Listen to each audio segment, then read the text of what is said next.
Tyler, good morning. You're up early. Oh yeah, been up since about 4:30 this morning. Hi there, good morning. Good morning. Good morning. Good morning. Good morning. Gonna hang on a few more minutes, Donna, or? Yes, let's just wait 2 more minutes because I see more people trying to join and then we'll get started. All right, sounds good. Awesome. Welcome, everyone. Glenn, am I clicking start AI? Um, Good for you. I'm not sure what you mean. I just got it says a participant has asked you to start AI companion. Is that Oh, it from? might have been a prompt from Zoom, maybe, for the meeting. I'm just gonna say deny. I should be sharing. You should see my screen now, right? My Yeah, Facebook. I do. Yep. All right, we have about 51, so go ahead. All right. So before I jump into the GPT piece of it, which today's session is going to be on how to create GPTs and how to use them, because you hear the term, but no one really understands what they do. So what I'm going to do is I'm going to go in and I'm going to give you a couple of things that I use AI for. And I'm not telling you to buy anything. I'm just telling you the things that I use AI for. So I have a device here, which you'll see. And this device is called a Plaud, Plaud, and it wears as a wristband. And when I go into meetings, it records the meeting. And what it does is it transcribes it and then tells me the tasks that I have to do from the meeting. I'm a very forgetful soul, so I use this to basically manage my day. Also, I know some people saw my progressive AI. I use that on the phone side to record those pieces. There's various apps out there that allow you to take notes. Some people love written notes. And I use Apple Pencil and an iPad in those apps. And what it's done is my handwriting is worse than a doctor's. So it will take that, learn what my words are and how bad my signature is, and then begin to turn them into written notes, which is really, really cool stuff. So when I say AI is all around, it genuinely is all around and it's available to us. It's a matter of how you use it. And some of these could be like a lot of folks will buy this device, think it's cool, I'm going to use it, and then they never wear it. When I go to conferences, it summarizes the entire conference. It listens to the entire conference and then gives me Reader's Digest notes. I take those notes and send them off to my team, and they all get the benefit of the conference without actually being at a conference. So it's just an amazing amount of technology that allows you to do things much more effectively. And I said to somebody yesterday that I believe that AI is probably has the biggest benefits for individual agents, even though I'm a team leader and I have team members. But individual agents are the ones that can benefit from this because it gives you so much leverage that you might not have today. And one of the ways that we do the leverage is through basically creating GPTs. And uh, and basically the way that GPTs work are think of them like you have a set of rules or routines, right? And first, I guess I'll tell you what GPT stands for because no one really knows what it stands for. It's basically they are starting off being generative, meaning they generate content. They're pre-trained, GP, pre-trained. So you're training it to do something. And then they're a transformer. They basically create something from it. So when you look at GPTs, the intent of it is you have a problem to solve, you want to create the rules, and then you want the outcome to be predictable. That's as simple as that. So problem, rules, outcome. And this, if you think about things, just think about your day, right? Your day has home inspection reports. It has how do I get things on social media? It has how do I respond to that client? How many times have you started an email and you're like, dear client, I hate everything about you and all the things that you do, right? And then you're like, whoa, whoa, whoa, whoa, whoa, backspace, backspace, backspace. Let me figure out what to write.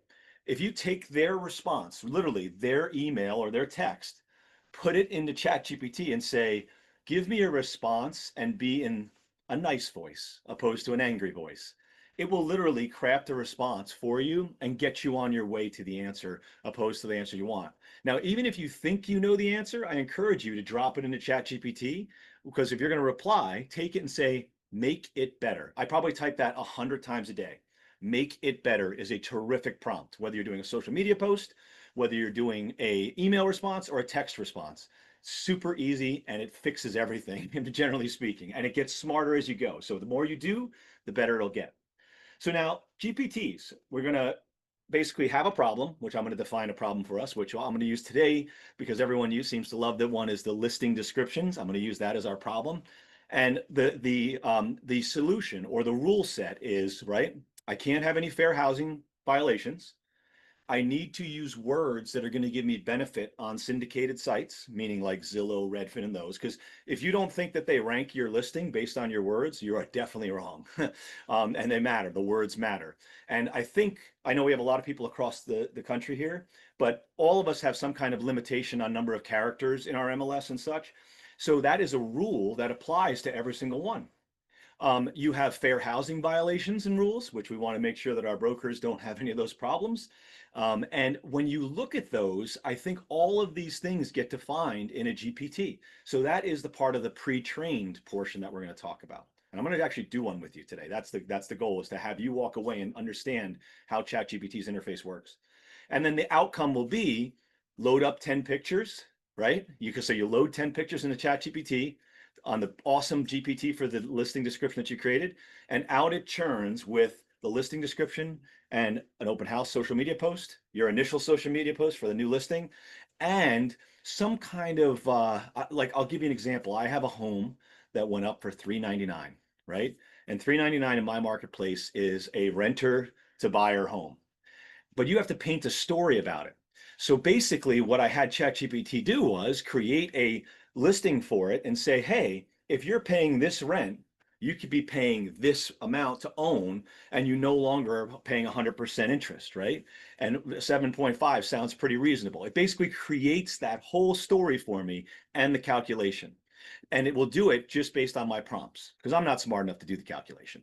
So I'm just showing you something on the screen because I think this is a tickler that we're going to cover in a later session, but it is going to be super important. Anyone that was in New Jersey at the Jason Pantana session, he made a point, and I've been saying this for a while and people doubt it. My contention is Google stinks, and his is as well. Google, when you do a Google search, you have to go down a rabbit hole for hours to find the proper answer that's reputable. And it's a prompt with a search. But when you're in ChatGPT, it's actually adding some logic and reason to it based on what you've asked. So you're asking questions opposed to doing a search. Asking is the wave of the future. Searches are gone.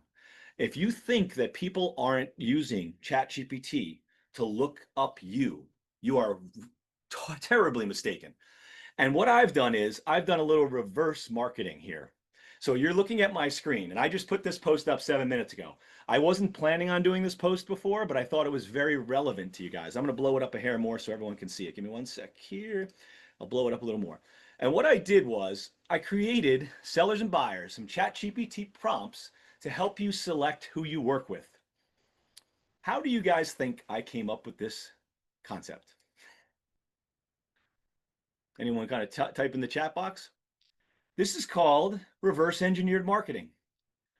What I did was I went out to ChatGPT and I asked it, what questions can I ask of ChatGPT that shows Glenn Baker ranking at the highest level for the responses for who is the best realtor?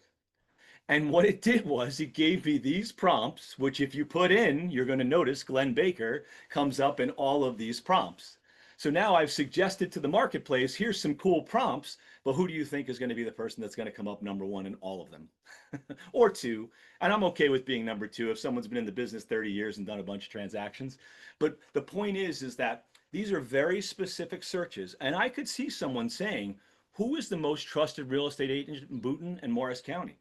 That's a very valid question someone's going to ask. But when you type that into ChatGPT, I can assure you I'm the only one coming up that's going to be of relevance. Now, in a later session, I'm going to teach you how to rank that way for questions that are important. You know, the catch is you got to do the work.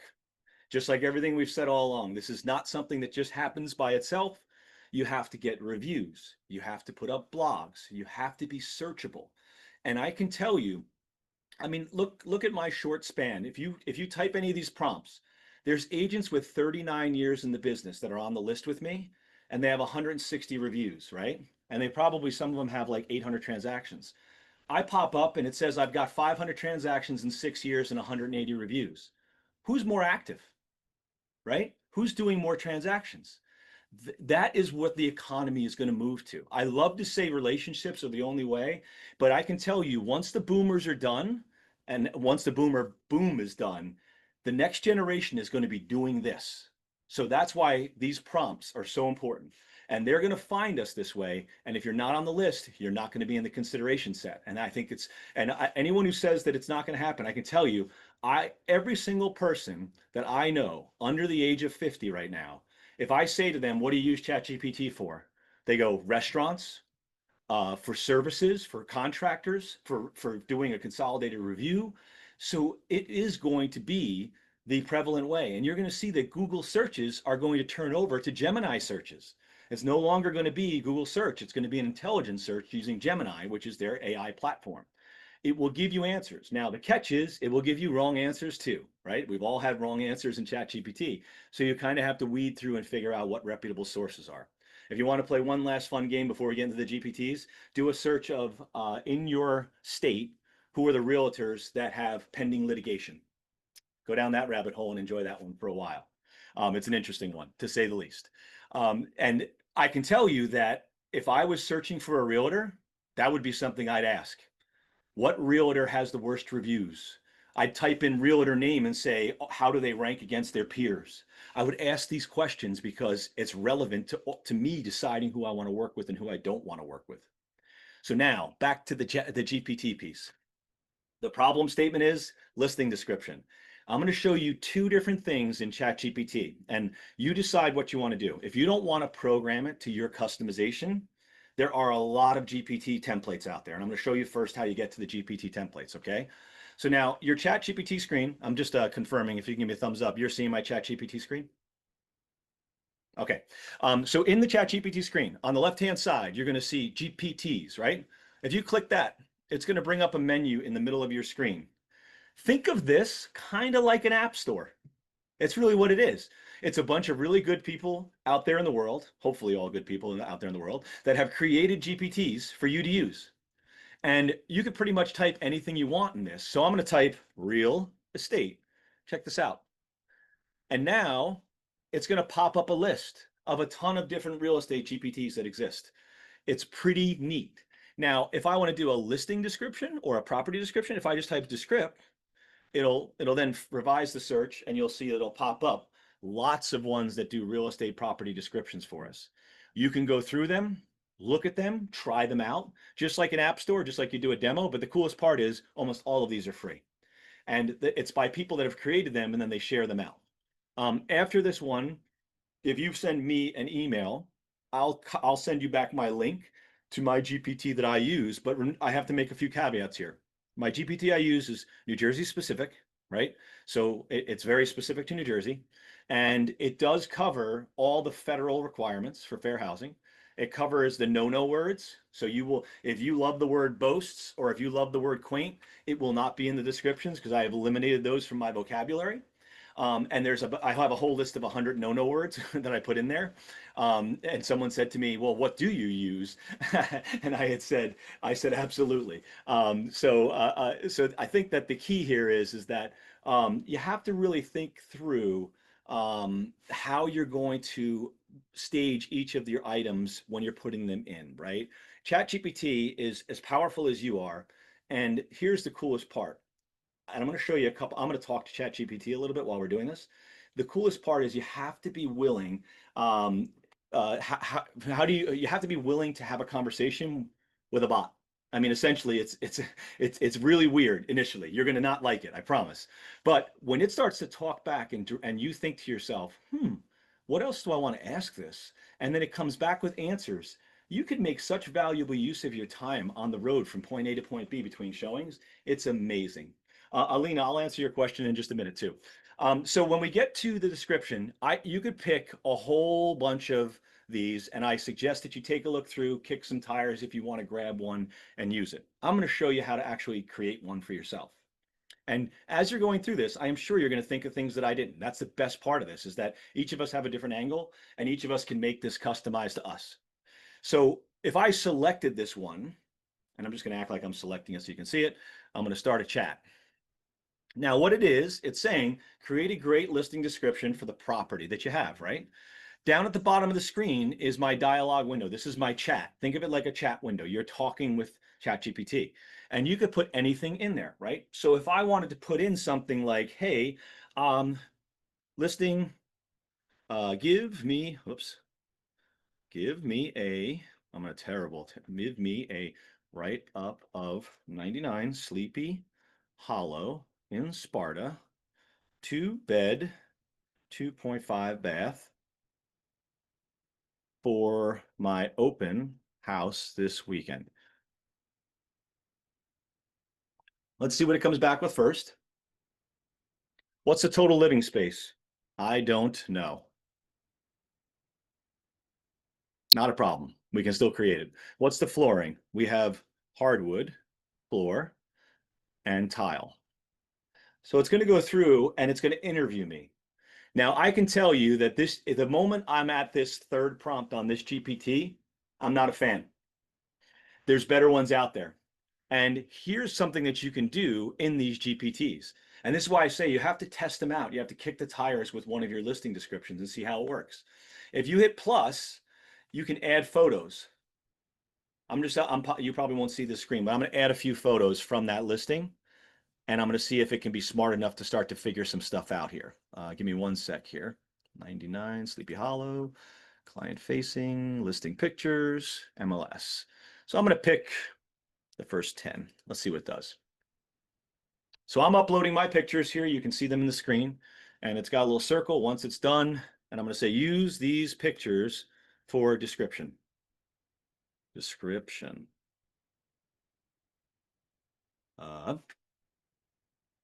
And now it's looking at the pictures.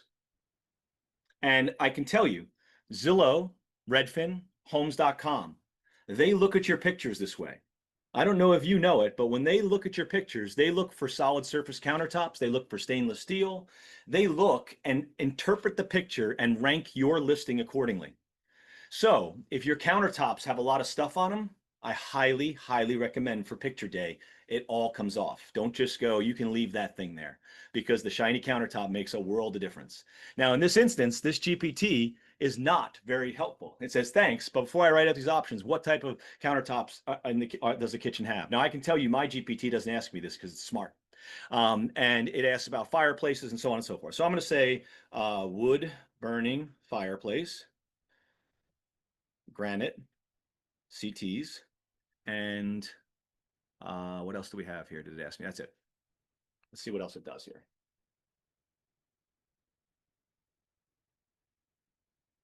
And now it's thinking, looking at the pictures, interpreting, and it's going to make a write-up for me. What are some key location details? Okay, it's a townhouse, has pool, clubhouse, and park-like setting. And it's asking good questions, actually, because these are things that should be asked if you're writing a listing description, right? And you're going to see the big difference between one that you create and this. Okay, here we go. 3 different listing descriptions for me. It's going to create them. It's asking the tone. Inviting and friendly tone. Here it is.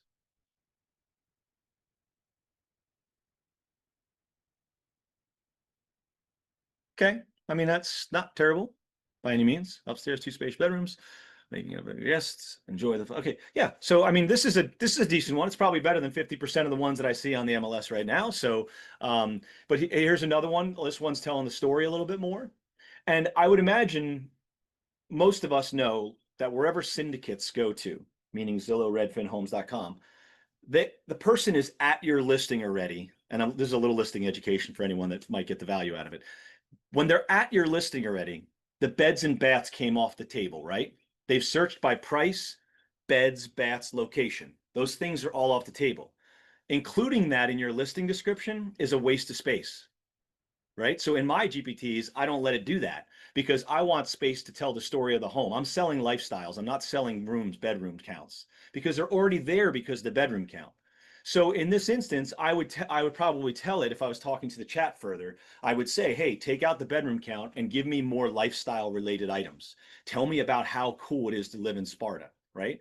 And I think that that's the key is you have to think how the search is happening and then go from there. Now, this chat GPT, one of the questions that I see is asking, is this fair housing aware? I do not know because I didn't create this GPT. We're going to go create one and we're going to do that. Okay, so that'll help you. And then you'll know that it has that in there. Not all of the templates that are up on the GPT library where you can download them for free will have that. You'd actually have to dig in and ask it that thing. Now, I'm going to ask this one. Is this GPT fair housing aware with its write up? Let's see if it tells us.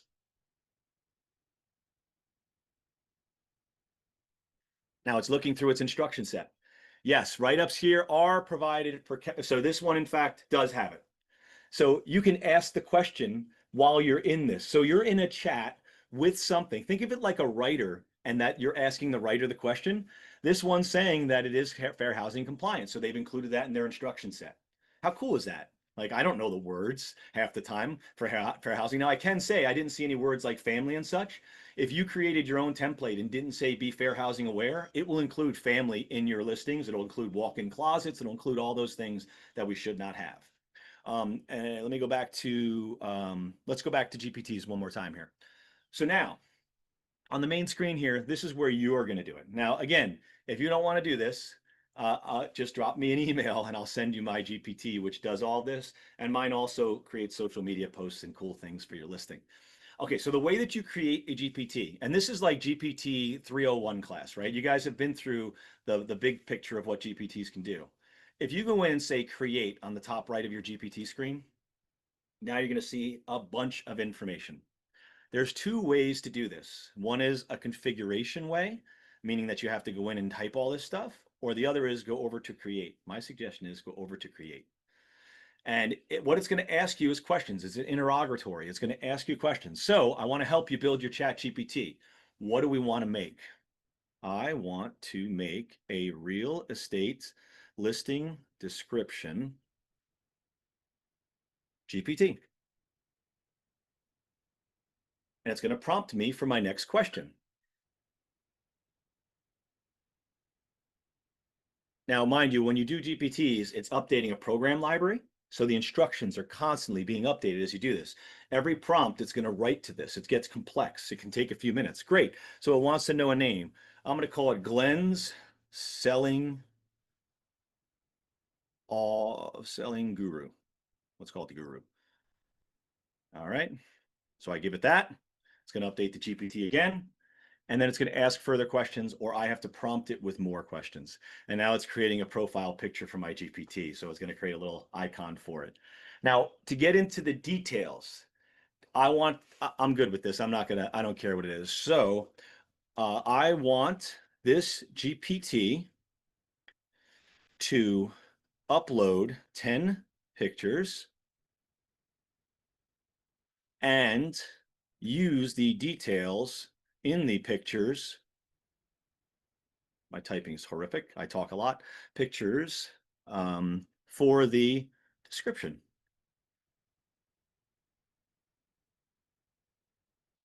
And I'm literally just telling it what I want, right? This isn't complex. This isn't programming. I'm just telling it what I want. Next, I'm going to say, make sure you're fair housing compliant, right? And that's going to be my next prompt. Okay, so it says, would you like to try out uploading some pictures?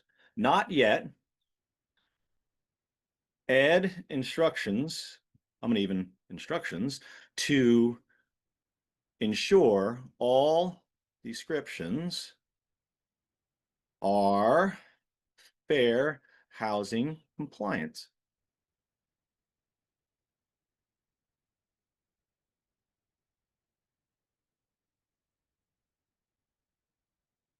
And it's going to do that as well. And you notice it has a circle with a write-up.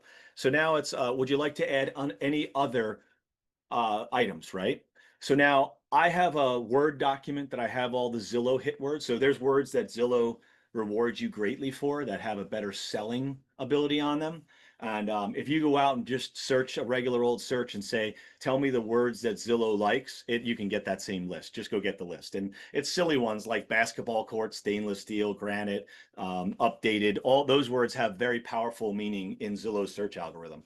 And I want to point out, I'm not just making this up, right? This is proven every time. When we put up our listings, we always rank for way longer than everybody else on the top 3 in Zillow. And the reason is we do these things, right? So I'm giving you the tips that help you rank better. And I can tell you the top 3 on Zillow are always the top 3 sellers in the homes because it's visibility. Visibility matters. So things like those words matter. So I suggest you go out, do a quick search, grab those words, and then you plug those into this GPT if you were creating it.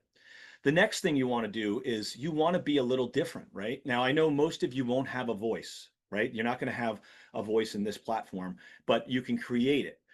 Over time, it will get better and better. If you have listing descriptions that you've done, hopefully in a doc or a Word doc, you can actually copy all those in, say, this is my voice, and mirror this. Create it by all your past listing ones. So it's going to create it based on that. It's pretty cool, and it's going to be in your voice going forward. All you do is paste that into here. So you grab them all, add the document and say, use this document as my voice and use similar words. And the GPT updates to incorporate that.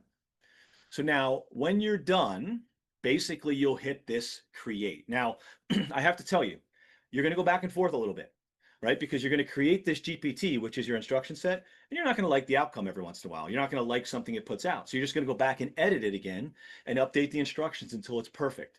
My suggestion, and this is a very strong suggestion, when you first start doing these, people kind of create them and just let them fly and don't go back and revisit it.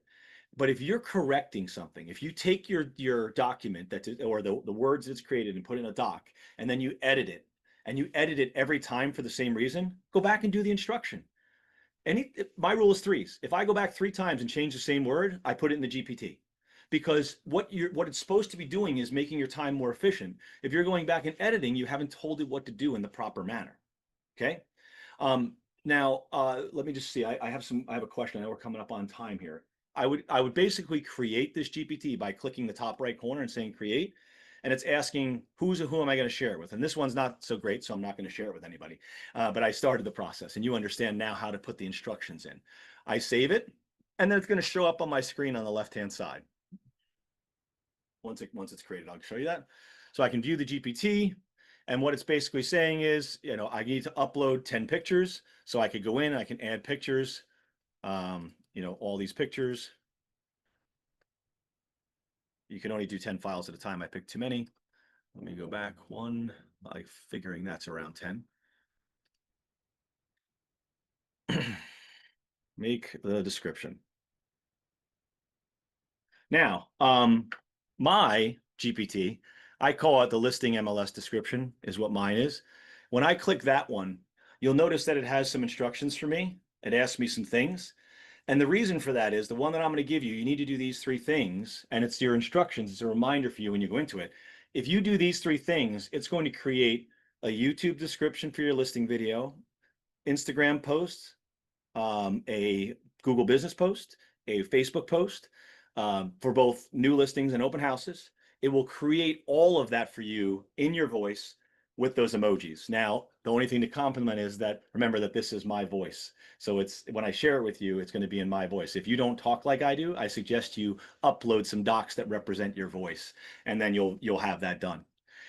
So let me just see the question. How does one find the keywords for Zillow, Redfin, and Realtor? My suggestion is that you go out and you type, what are the key words Zillow uses in listing descriptions? And it will pop up in your search. It was actually written up. They did search, and they give you percentages of how much lift it gives you on your listing compared to ones without it. And it's been out for a while. It's a survey that's been out for a bit, but their algorithm definitely uses it. Regarding did you already teach the ChatGPT to avoid fair house? No, I didn't. Okay. And then the next one up, how do I rank higher? Top 10. I have less than a year in real estate, 35 years of corporate leadership. I have closed 2 transactions, 2 reviews. Okay. So the question really is, I'm just giving the question from the chat. We're going to cover this in a later session, and the later session, I'm going to explain why it's its own session.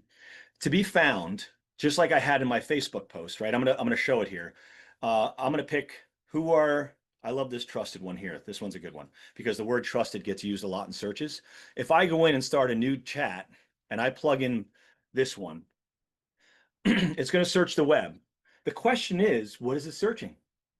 Right? Where is it searching to find this? and how is it coming up with it, right? Now, I could tell you that one thing that you'll see is anything you search in Morris County and realtors, there's going to be a list. This is the list every time. So in other words, these are all the players that come up in every single list when you type anything about Morris County. It's always Kelly, it's always Jackie, it's always Mara, right? And some others. Now, the reason I say this is that it's really about these metrics, right? So the chat is looking at your Zillow. It's looking at your Google reviews. Here is going to be probably the most golden token as we call this one to an end. Reviews. Everyone hopefully has a Google My Business page, please. So if you don't, that's priority number one. You need to have a Google My Business page, and that page needs to match your name exactly. If you use a middle initial, if you use a abbreviated short name, it has to be exact everywhere on the internet. But if you don't have a Google My Business page, that's big trouble because you're not really getting searched. What is important is to note, if everyone knows how Zillow works, right? Only one person on one transaction with that email can actually put in a Zillow review, right? And you're only allowed to do it once a year. So if you sold 2 homes for somebody, they can only do it once a year unless they have another email address to use. On Google, anyone can put a review. I'm going to repeat that. On Google, anyone can put a review. So that means everyone on this call can review each other. Yeah. So if you need counts and good words, I would go out to ChatGPT and say, write up. I'll say one. Act like I am Idona, and writing up a review for Glen Baker as a real estate agent and include good words.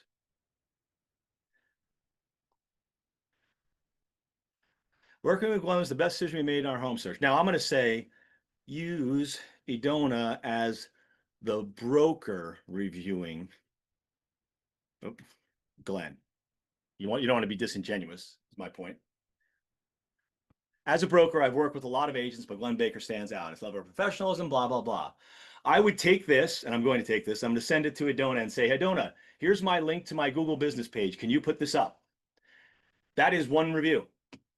If you tell me you don't have 100 people you can find, I would suggest that you do ancestry.com and find a family tree, right?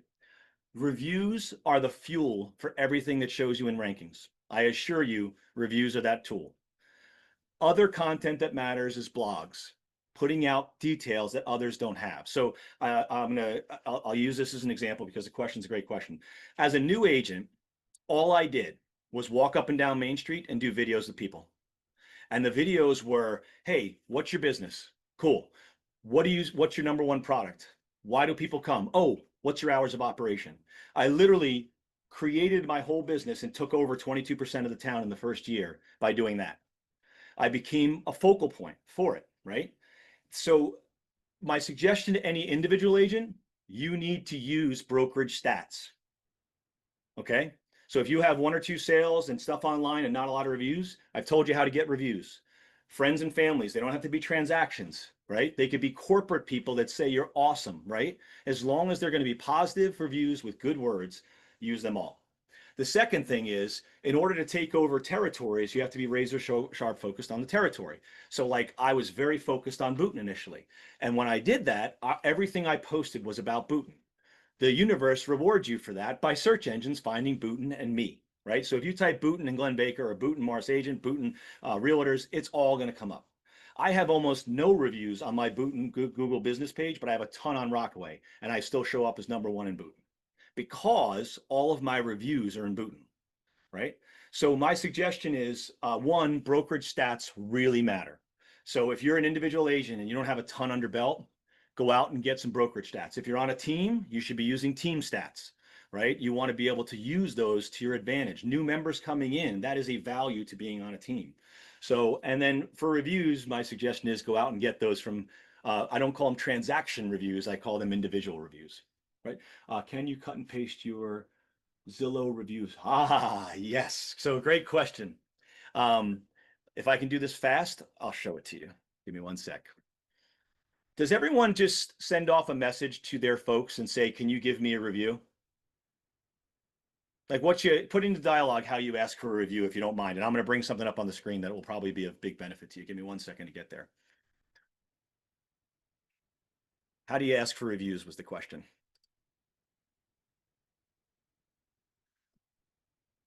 So let me go in here. So I'm going to go and act like I'm sending a review request. No one said anything about how they do reviews. So let me just type one here. So I have a test buyer. I'm going to go in and do an email. Now, if I go in to mine and I say review, I send my clients a link with my Zillow and Google page. Perfect. Okay. So here's mine. That's a little small. Let me actually bring it into an email so you can see it better.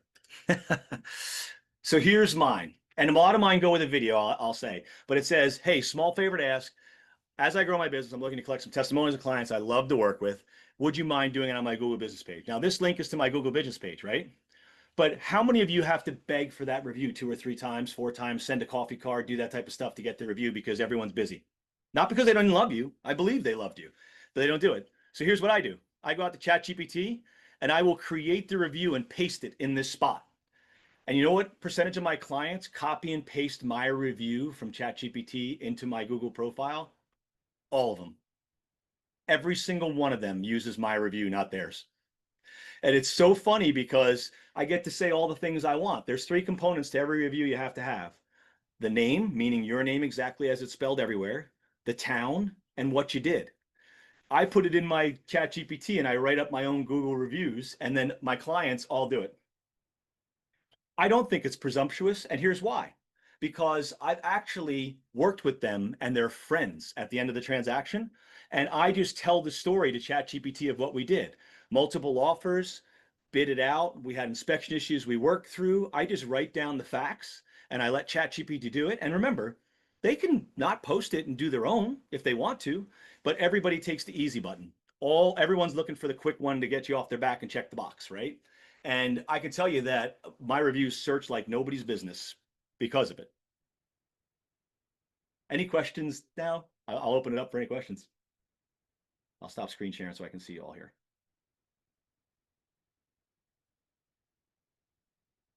It was a little bit off the ChatGPT piece. You can come off mute if you want. That's fine. Yeah, hey, I have a quick question. So while I'm on the Zoom right now, I asked ChatGPT my name as a realtor and reviews.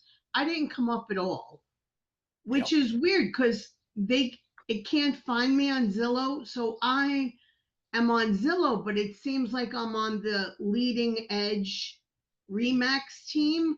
But I have reviews on Zillow and Google Business Account and Realtor, and I don't understand the disconnect. I mean, not that I'm #1 rock star, but What kind of volume of reviews, just numbers wise, do you have? not a lot. Yeah, so that probably is one of the problems. It's going to rank you and you have to actually show up. So it's not going to be so directed. It has to have some correlation between them all. So the things I would always focus in on first is make sure that your name is identical between every site.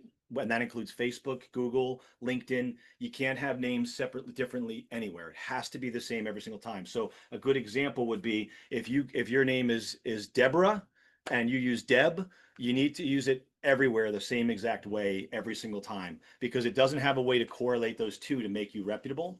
If you're not showing up otherwise, I'm going to defer the rest of that question to our later session, which I'm going to tell you guys how to show up. I'm literally going to show you how to show up. Now, the catch is none of it's immediate.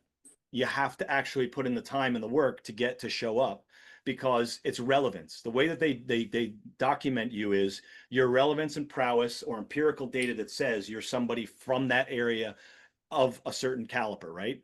You can do one transaction and show up.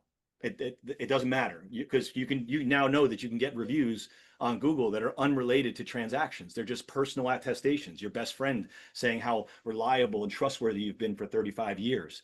Those are valid reviews for sure. So Can I ask a question? yeah. Oh, sorry. a question. So my scenario is that I go by Mickey Littman, but my legal name is Milanka. So my license is under Milanka, in parentheses, Mickey Littman. But all my clients only refer to me as Mickey.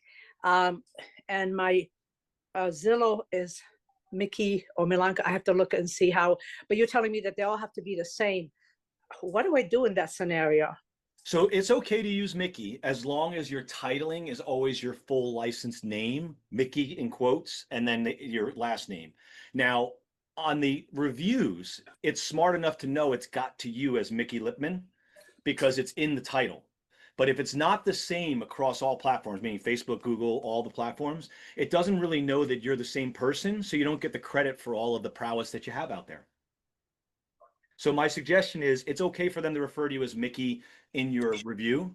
If I was doing a chat GPT, I would probably at the last sentence just say, you know, and the agent's full name is, just as a like a finish on it, so that it would do it just to be 100% sure. But in general, titling, your Facebook page has to match, your Google business page should match, and so on and so forth. And lots of people have this, right? Bob, everyone has that. A lot of people have names that they use that way. It's okay, but your titling has to be consistent across all platforms. Okay. Someone else had a question? Can I see the review? Can we see your review? Oh, yeah. Okay. Give me a second here. I'm going to go out to Google Business. Someone asked if they could see my reviews from the ones that we posted. So I'm going to go out to my reviews here. This is my Google Business page. I'm going to go in and read reviews. And oh, by the So way, I wanted to see the review that you wrote up to send to a client to post for you. oh yeah, so I'm going to actually show it to you. And here's I'm going to show you the finished product. So it's what they did was copy and paste it. So this is the review. Now here's one perfect example. This client beat me to the review, right? So she beat me to it. Thank God she said my name correctly, which was great. But I closed her deal in 7 days. 7 full days. We closed so fast, we had to carry an escrow for radon, right? That story is not told here because she beat me to the review. I lost an awesome review because I wasn't fast enough and she beat me to it, right? So that's why I say you need to get your reviews out immediately, day of transaction, have a template for it and do it, because I literally lost the best review I've ever had. If she, nowhere in here does it say this deal was done in 7 days. I don't know how many people close deals in 7 days, but it was fast, right? Can't even get title half the time that way. But I lost it. So this one was one of the reviews that I did right here. And I am extraordinarily behind on my reviews, by the way. I just tend to lag on those. I do them at day 30, not day 1. So this one I wrote up. This is exactly what it was. Glenn Baker worked with us on the purchase of our first home, and it was an absolute pleasure. He spent time up front to do a buyer's consultation. All this stuff was exactly what I did for them. That's all I did. Touring homes, making offer, and landing on the opportunity. Through strategic negotiations, we not only secured a new home, but we got a new sewer line and a new heating system. This is a great review. And these are all true. This is exactly what happened. Yep. Can you please share your screen so they could also Oh, see it? sorry. Thank you. I thought it was shared. Sorry. Yeah, there we go.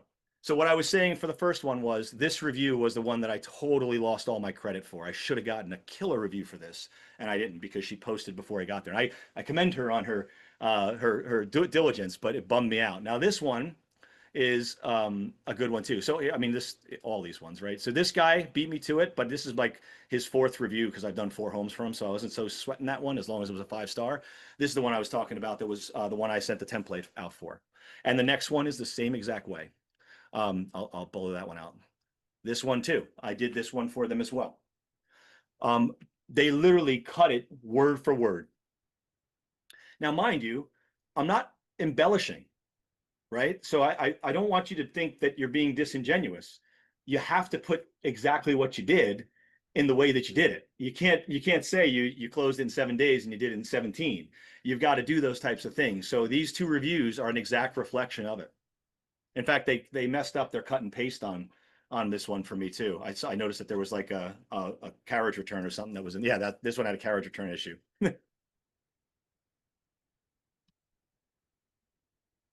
Any other questions on that?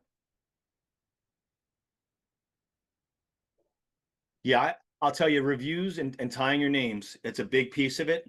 If you're not that way, I do suggest you get at it soon, because when we get to how you get searched on ChatGPT, I think that's session 9 or 10, I think it is. It takes some work to do it, and you're going to get the pre-work done by changing your name and making sure it's like everywhere. That's key. Yeah, you notice obviously that I include my name exactly as it's spelled, and I purposely do that, and then I include the town, which is important as well. So, but these are all just kind of misused, the same exact thing. This one I did for them. Yep, this one was another one. I'm just trying to see here. Yeah, basically every one of them. And So you can always tell the ones that I didn't do. This one was one. Tim Swanick was one. Yeah, I think actually this one was one they did it on their own. Always a little less verbose, less words in it, which you want more good words because they search those and correlate those words. Can I take my Zillow reviews and post them on Google myself? No, it has to be an independent email address. Got you. Now, you ask a great question. So for a period of time, I had an email template that had both Zillow and Google in there, and I asked them to do it. And my population of them was one or the other and almost never one. I go, it's too much for a client, right? So I had to make some choices. I made a choice to double down on Google recently because I think it's being searched more than Zillow.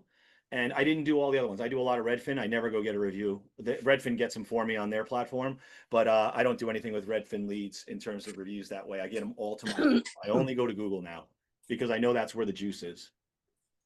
Now, if they do it and they post it, there's nothing that says you can't have a second template that says, God, that review was awesome. Would you mind just clicking this link and posting it on Zillow so I can make sure the entire world sees how cool this is? I would probably do something like that. But make it easy for them. They won't do it if it's hard. Okay? I know they'll post one or the other, but not both. And I ran into the same problem. I mean, think about if you were doing it, right? I probably would do the same. I'm pretty sure I would do the same. So you just have to make it the easy button. And sometimes a delay works, right? 30 days in a coffee card. Oh my God, your review was so awesome on Google. Would you mind pasting it into this link? Here's a coffee card. Thanks so much. I assure you that review is worth more than a $5 coffee card. Any other questions? I don't see the chat window, so I can't, let me just stop this so I can see the chat window here. Can you put her, okay, yeah, that was the question. Okay, I think I answered all the questions. If there's nothing else, I'm happy to answer any. I have some time.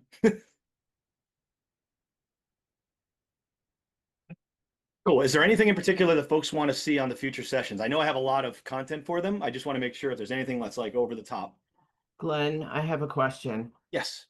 I have a Google business profile, which I just started, and I'm wondering, since you can post photos, would there be any benefit for me to copy some Zillow reviews and post them as photos? Yes. It actually does read the text. So Google will read the text. It's not as, the credit won't be like it was a true review, but it will be reviewed. So will your pictures. So Google does rank you based on geolocation of pictures. So if you took a picture at a listing in front of it, particularly notice I say, if you take a picture on the listing in front of it, you can't use your photographer's picture because they are probably not geolocated. The picture on your phone is geolocated. If you post that picture, it knows the geolocation and you'll get credit with Google for it. Thank you. Yeah. Wait, I just want to be clear. So you're saying you can post a picture of the property that you sold and copy and paste the Zillow review that your client gave you. Also, take a snapshot of that and then post it on Google? You can post a picture just like you'd post it's a post. It's like a Facebook post. On most people don't know that exists. I'm trying to bring it up here. I should be able to bring it up here. So you see how we have pictures here? These are actually posts. Can you share your screen again? I'm sorry. Oh, yeah, sorry. I closed it down because I couldn't see you guys. So you see how you have like pictures and such? You can put in pictures and the pictures become posts just like Facebook, but Google uses geolocation for those pictures. Right? So you can post to this and it uses geolocation. So Glenn, I noticed that on your Google page, your name is not first. You have Yes. the agency. Can you explain that? Yeah. So one of It's really a team operation function. So I have a team. The way that we operate the team is that agents get credit for all their deals. So in other words, if they sell a deal, it's not under my name. So the numbers you see for our agents are actually their agents' numbers, including mine. And when we did that, one of the premises was if agents decide to put reviews on the Morris agent page and their personal page, that the page would be first Morris agent, then me. So that was the reason why we did that. It's an agreement amongst the team so that if they're actually giving up one of their very valuable reviews to the Morris agent page for the better of the team, that they can do it there. We don't mandate it. Got it. Thanks. Yeah, just a premise. And your name does matter. And you can use ChatGPT to create an SEO optimized name for your Google page. So I would suggest you do that. And space is at a premium, so make sure that you put in the details that you're going to get searched for. Very good observation, by the way. So if we have other words in that box in Google, it won't matter if it doesn't match your name? You want them to be relevant to what you are. So like it should be real estate related, should be Okay. brokerage related, things that get searched, because this is a searchable field for SEO purposes. Got it. Yep, Thanks. be consistent and make sure it's powerful. Like your website should probably have the same words on it. If you go to my website, you'll see Morris Agent, Remax Select, Realtors, and Glen Baker, or the agent name. Okay. Any other questions? Cool. All right. Hope this was helpful. And again, if you have something that you want to see, the next couple sessions, does everyone know what the agenda is for the sessions? Maybe I'll bring it up real quick so that you can know what's coming, because I talk about it and it's an email to Adona. Give me 1 sec. I'll bring it Yeah, up. so I usually just do it one time a week, but I have not shared the whole agenda. Okay, I'm just going to do Adona AI, and I'll just give you an idea because I keep saying things are coming. Here's a logical order. So we just did the deep dive into GPTs. Next week is going to be home inspections. So I'm going to show you a GPT that not only takes your legal review form, like the request, it takes your home inspection report, and it takes local data, and it tells you how much each repair could potentially cost, the length that it will take, and it can actually draft for you the almost ready attorney review letter to go back with your response. It's pretty cool. Highest and best is the next one past that.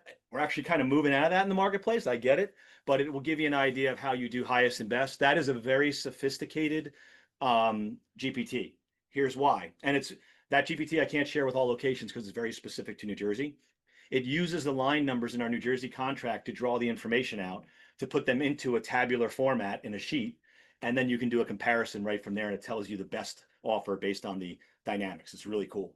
AI for blogs, books, and press releases. So I'm going to talk about how you blog and how you can get to blog, and I'll tell you blog solutions.